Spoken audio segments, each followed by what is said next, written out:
Assalamualaikum warahmatullahi wabarakatuh. Perkenalkan, nama saya Meta Septisana Mutmainah dan teman saya Suci Purnamita. Kami dari kelompok 13 Ekonomi Syariah kelas 3B Institut Agama Islam Bunga Bangsa Cirebon. Kali ini kami akan mempresentasikan tentang sistem informasi pemasaran. Yang pertama adalah pengertian. Sistem informasi pemasaran adalah suatu sistem yang menyediakan informasi untuk penjualan, promosi penjualan, kegiatan-kegiatan pemasaran, kegiatan-kegiatan penelitian pasar, dan lain sebagainya yang berhubungan dengan pemasaran. Jika didefinisikan dalam arti yang luas, sistem informasi pemasaran adalah kegiatan perseorangan dan organisasi yang memudahkan dan mempercepat hubungan pertukaran yang memuaskan dalam lingkungan yang dinamis melalui penciptaan, pendistribusian, promosi, dan penentuan harga barang, jasa, dan gagasan. Sistem informasi pemasaran selalu digunakan oleh bagian pemasaran dalam sebuah perusahaan untuk memasarkan produk-produk perusahaan tersebut. Sistem informasi ini merupakan gabungan dari keputusan yang berkaitan dengan produk, tempat, promosi, dan harga produk. 2. Menilai kebutuhan informasi. Sistem informasi pemasaran yang dirancang dengan baik mampu memenuhi informasi apa yang para manajer ingin memilikinya dan yang mereka butuhkan.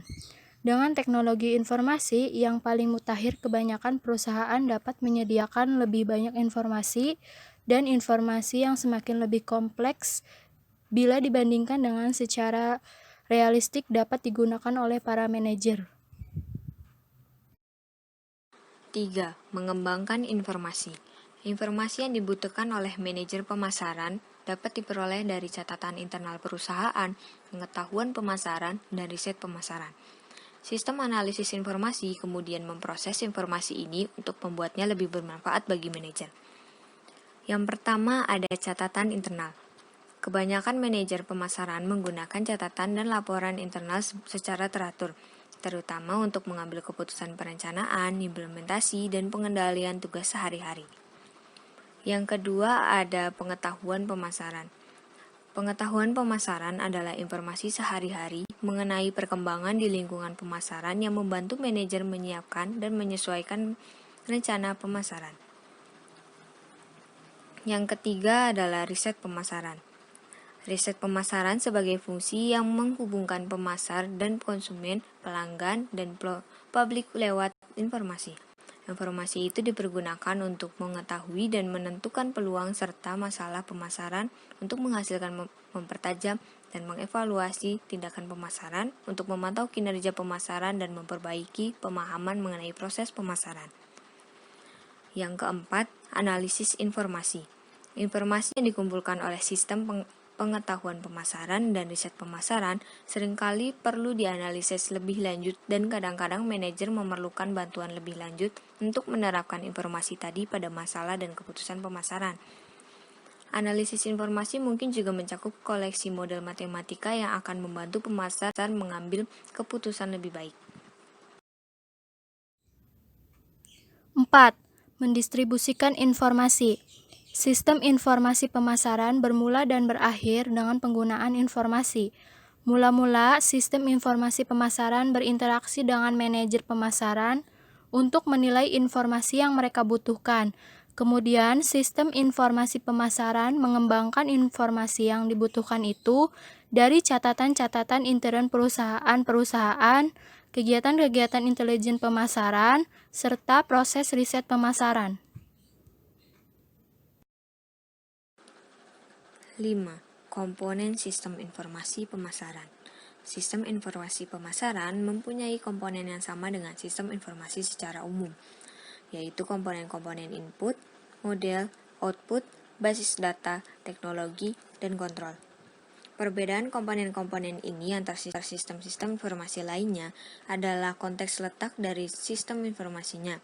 Misalnya, untuk sistem informasi pemasaran ini, maka komponen inputnya adalah input tentang data pemasaran dan outputnya adalah laporan-laporan berisi informasi pemasaran. Yang pertama ada komponen input pemasaran. Sistem informasi akuntansi menyediakan catatan penjualan yang terperinci yang dapat menjadi dasar untuk pembuatan laporan. Digunakan untuk aplikasi pengolahan data. Data digunakan untuk menyediakan informasi dalam bentuk laporan khusus dan laporan periodik atau model matematika. Lalu selanjutnya, subsistem penelitian pemasaran atau riset pemasaran. Subsistem penelitian pemasaran merupakan sistem yang berhubungan dengan pengumpulan, pencatatan, dan analisis data pelanggan dan calon pelanggan. Manajer pemasaran dapat menggunakan penelitian untuk mengumpulkan segala jenis informasi, tetapi sebagian besar kegiatan ditunjukkan kepada pelanggan dan calon pelanggan. Lalu ada data primer dan data sekunder. Data primer adalah data yang dikumpulkan perusahaan, sedangkan data sekunder adalah data yang dikumpulkan oleh orang lain. Teknik yang digunakan dalam pengumpulan data primer adalah wawancara mendalam, pengamatan, dan pengujian terkendali. Beberapa data sekunder harus dibeli dan sering tersedia dalam bentuk pita magnetik atau disket untuk memudah memasukkan ke dalam CBIS data sekunder yang lain seperti tersedia di perpustakaan. Lalu selanjutnya ada subsistem intelijen pemasaran. Pengumpulan data dan informasi mengenai pesaing perusahaan. Tiap area fungsional bertanggung jawab untuk menghubungkan perusahaan dengan elemen-elemen tertentu di lingkungan pemasaran yang memiliki tanggung jawab utama pada pelanggan dan pesaing. Seperti area fungsional lainnya, pemasaran juga memiliki tanggung jawab pada pemerintah dan komunitas global. Pemasaran tidak bertanggung jawab untuk membuat arus keluar bagi pesaing tetapi membuat arus masuk. Tugas-tugas dasar intelijen antara lain mengumpulkan data terdiri dari data primer dan data sekunder, mengevaluasi data, menganalisis data, menyimpan informasi, menyebarkan informasi. Selanjutnya ada komponen model pemasaran.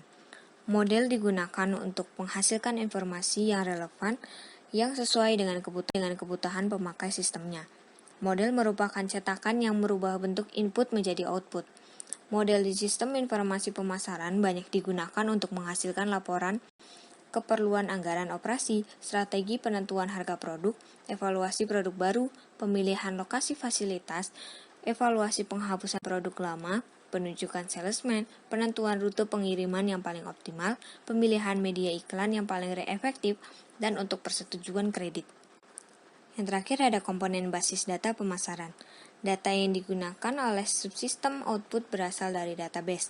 Beberapa data dalam database adalah unik untuk sebagai fungsi pemasaran, tapi banyak yang berbagi dengan area fungsi lainnya. Kemudian untuk komponen output pemasaran. Tiap subsistem output menyediakan informasi tentang subsistem itu sebagai bagian dari bauran.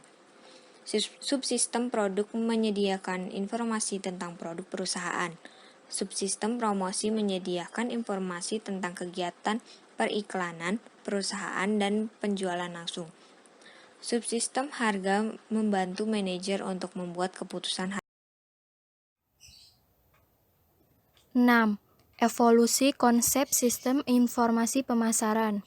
Pada tahun 1966, Profesor Philip Kotler dari Northwestern University menggunakan istilah pusat syaraf pemasaran atau marketing nerve center. Ia mengidentifikasikan 3 jenis informasi pemasaran, yaitu 1. Intelijen pemasaran, 2. Informasi pemasaran, 3. Komunikasi pemasaran. Sekian presentasi dari kelompok kami, kurang lebihnya mohon maaf. Wabillahi taufiq wal hidayah. Wassalamualaikum warahmatullahi wabarakatuh.